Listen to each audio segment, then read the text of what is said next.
Hi everyone, I'm Corey from Lumino Health, Canada's largest network of health resources. Today we're going to be focusing on caregiving. Caring for a senior can be a rewarding experience, but it doesn't come without its challenges. So today's video we're going to focus on 4 common challenges that caregivers would face and some possible solutions. The first area we're going to be looking at is making time and finding and making time for yourself as a caregiver. The second is going to be dealing with the financial impacts of being a caregiver. The third would be how to provide that care without becoming controlling or having any conflict. And then finally, we're going to be looking at how to find and access proper resources that can help you on your journey. Joining me today to help explore these common areas of challenge and some possible solutions, we'll have Jane Vock. Jane is a trained social worker and currently the the caregiving program manager at Elizz. Elizz is a platform powered by SE Health. We'll also have Matt Del Vecchio with us today. Matt is a certified professional consultant on aging. He's also the co-founder and president of Lianas Transition Support. Without further ado, I'm going to head into my office and we'll give him a call and we'll talk this through.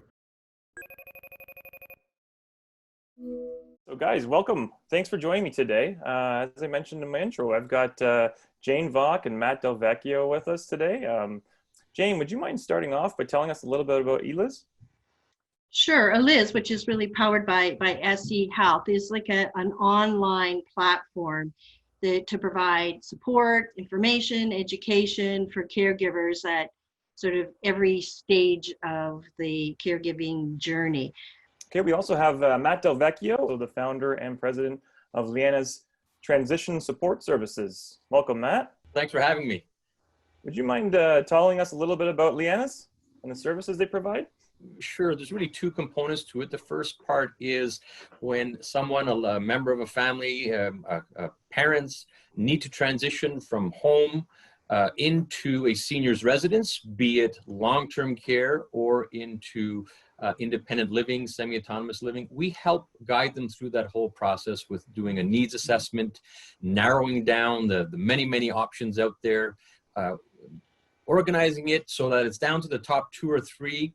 We'll even accompany families on tours and have a whole 70-point checklist going through these and provide some guidance and support throughout that whole process. And the other part of it is when you actually have to transition. So everything from you need a notary, you need the wills fixed. So that is another component called the transition part as well. Sounds like a real stress reliever. It is. It can be emotional at times. Well, it sounds like I got the 2 right people for the job here to talk about the challenges that caregivers could face. We've got 4 of them today that we're going to focus on. The first one I'd like to talk about is a challenge that caregivers sometimes find, and that's making time for themselves. So when somebody is transitioning into the role of caregiver, obviously it's a new role for them. It's they're used to caring for themselves, but now they have this whole other person to care for. I'm just wondering if you guys could develop some tips and tricks for these folks that are having a tough time finding the time to take care of themselves. Jane, can we start with you? It's a good question because it's a challenge I think many, if not most, caregivers really face. And I would encourage caregivers to draw on all the help. I mean, literally all the help that is out there, from the services that help with the actual caregiving, so things like home care, respite care, adult day programs, and there's even virtual care. So all those things, right, can free up time and energy that you can put into the other kind of activities and responsibilities in your life. I also really would encourage caregivers to really advocate for themselves and to reach out to their own family for help. There's actually an amazing reluctance to do this. And I'm encouraged by some recent research that shows that the kids and the parents and spouses of caregivers are spending more time helping with the caregiving, because that's beneficial for both the kids and for then the senior older adult that's being cared for. And finally, I have to kind of beat the drum of self-care as we do at Elizz, right? You have to kind of carve out, make time for yourself. Caregivers sometimes will say, I can't find the time. You will literally never find the time. You have to make the time, right? Take responsibility for yourself and make the time. Matt, do you have anything you wanted to add to that? I would also suggest you really need to try to be organized. If there are doctor's appointments, be meticulous with your notes. Take a lot of notes down because it happens so quick when you're in these appointments. And I think the most important part is expect the unexpected.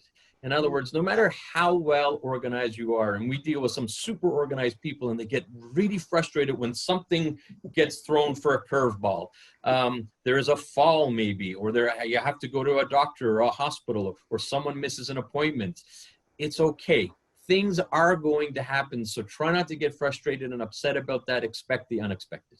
I actually find that that's great advice no matter what, but probably even more so in a caregiving scenario.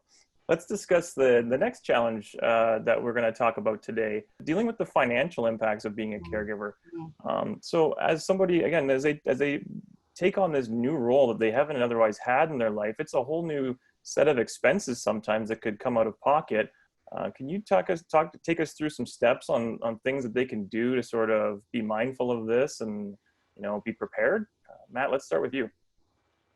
Yes. So talk about expect the unexpected. Financial constraints are quite important, and you sometimes don't even realize how much it is actually costing you financially. So several points. Tap into the public healthcare system. Healthcare is usually provincially run. So approach your local provincial government for services that could be available to you. They are available to you with some assistance at home, but you must advocate. It is not easy. The resources are stretched. We see it on the news all the time. So you need to advocate. You need to work hard to get those services that are duly deserved for the person you're caregiving for. So start with public. There are some federal and provincial subsidies and tax credits that are quite important. The Canada Caregiver Credit is one of them. So look into some subsidies and tax credits for that. Local support groups, I would also put on the list, Corey, because as an example, locally, I'm on the board of directors of an organization called Nova West Island. They provide care services at a substantially reduced rate. They care for cancer victims, ALS, palliative care, and they get extremely reduced caregiving rates. And that's just through a local organization. And lastly, what's getting more and more popular, Corey, are these employee flex plans. Sometimes you actually find yourselves out of a job. You must leave your job to take care of a loved one. Right. And that's very costly financially. There may be situations where you have, with human resources, with your boss, where you can work on some form of flex plan where it might only be temporary and take care of your loved one on a more frequent basis, and then have that job waiting for you. So approach your employer. I think there are more and more that are being flexible. Jane, did you have anything you wanted to add? Well, I think Matt has really nicely covered all the territory there for financial assistance. Okay, guys. Well, I think maybe I'll move on to our next challenge that we were going to discuss. This one's kind of an interesting one, and I do remember, when my grandparents were around, sort of struggling with this in my head, and it's really about how to provide help without conflict. Both parties, the elderly person and the caregiver, are both kind of going into different stages in their lives. So, it's only natural that there could have some resistance to receive that help. Jane, I was wondering if you maybe had some advice on ways that caregivers can be mindful to provide that assistance for their loved one and still sort of avoid any kind of conflict. I really think we need to look at this whole idea of resistance kind of differently, right? Because I hear it a lot about, well, they're resistant to help, they won't accept help. Right. And it's often framed as stubbornness. And it would actually be more helpful to the relationship, and there would be less conflict, I think, if the person, the caregiver, was more mindful of what it is actually like for the senior to need help and to accept help. Yeah, exercise some empathy, right? Exactly, right? Because for many older adults, the loss of the independence and control and not wanting to be a burden, those are really significant issues. It's important to be aware of and mindful of your own emotional reactions, right? Because then you're responsible for managing those, right? And if you manage them better, you're less likely to have more conflict. I could see how a simple kind of reframing of the way you approach it would be helpful. How about you, Matt? Anything you wanted to add to that? Yeah, no, Jane is right on. I would, you need to try to have a proactive and open family conversation well before something happens. And that's not always, it's easier said than done. So what we try to do is we look for trigger events. We call them trigger events. Okay. A trigger event might be a neighbor or another family member that required some caregiving support for some reason or another. Let's say there's a hospitalization. Let's say there was a slip or a fall at home and you had to be hospitalized. Well, that's a trigger event that will help start a conversation with the family member of your loved one. And that way it's not so abrupt like Jane was talking about. And, Right. and you're using real life examples in a subtle way to say, you know what, maybe we need to talk about this, and you may need those types of services one day. Expecting the unexpected. It's kind of the theme of today's call by the sounds of it. Okay, so I would say this next challenge is a great one. I was wondering if maybe you could give us some tips and tricks on where the people can find the best advice, find the best information as they enter into this stage that when they become a caregiver, and to make sure that it's credible. Matt, let's start with you. So as mentioned before, but you should always start with your public health care system. And as mentioned also, you do have to advocate. You really have to almost fight for your rights. The squeaky wheel gets the grease. Unfortunately, I don't like saying it, but resources are really stretched. So you really do have to push hard, but in a respectful manner. I would also say if you're in a situation and you have a loved one in a hospital, that's actually a time to advocate again. There may be a social worker assigned to the family. There may be a discharge planner assigned. These are great resources that could perhaps cut down some of I guess, red tape involved in getting services. Use those people to your advantage. They know they can really quicken things up for you. And another important one is caregiving networking groups. It's amazing on social media now. You can go on Facebook and there are endless support groups who have been through or are going through what you're going through. Right. And I think the most important one, I like to use the term demystify the Google clutter.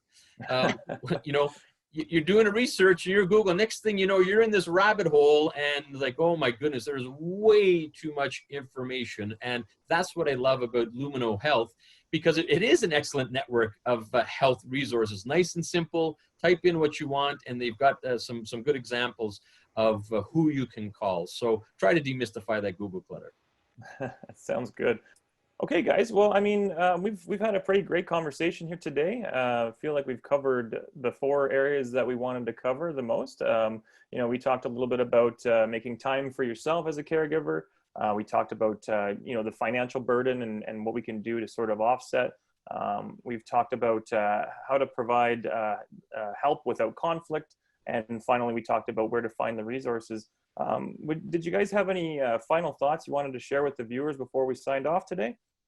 I would just add that caregiving can be quite isolating, and you find yourself alone. Well, you know what? You don't have to be alone. You just have to have the ability to ask for help. And sometimes as human nature, that's hard to do. So don't be afraid to seek support from you and your loved ones and the resources that are out there. I would really echo that, asking and accepting help, because then what you do is you really reduce the stress and the distress, and then you get to the good parts of it all, right? Like that it can be very rewarding and meaningful. But if you draw on the resources and get help and don't do it alone, then you get the good stuff. Well, there you have it, everybody. Thanks for watching. I hope that you found Jane and Matt's insights as helpful on your journey through caregiving as I have, whether that's today, tomorrow, or in the future. I'm sure the information will come in handy. For more information and insights on caregiving, visit luminohealth.ca and check out our caregiver guide. Thanks again. Bye now.